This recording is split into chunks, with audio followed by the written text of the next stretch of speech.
All right, we're going to subtract 2/5 minus 1/3. First, I need to find a common denominator.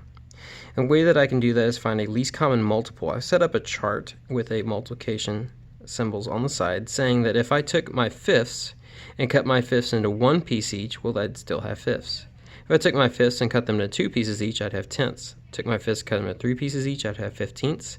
Took my fifths, cut them into four pieces each, I'd have 20ths. Cut my fifths into five pieces each, I'd have 25ths.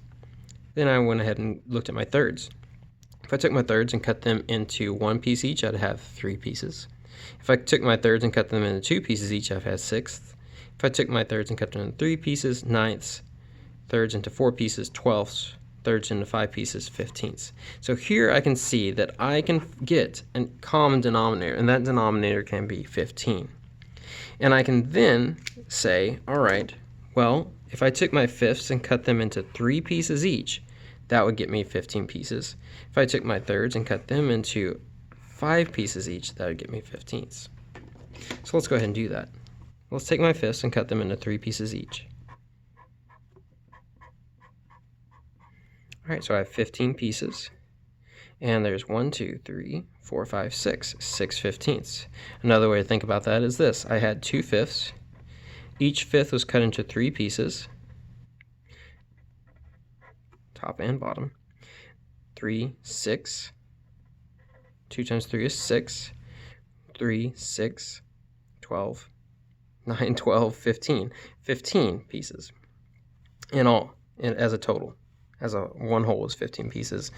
6/15ths is that. And here's kind of the algebraic way of looking at it.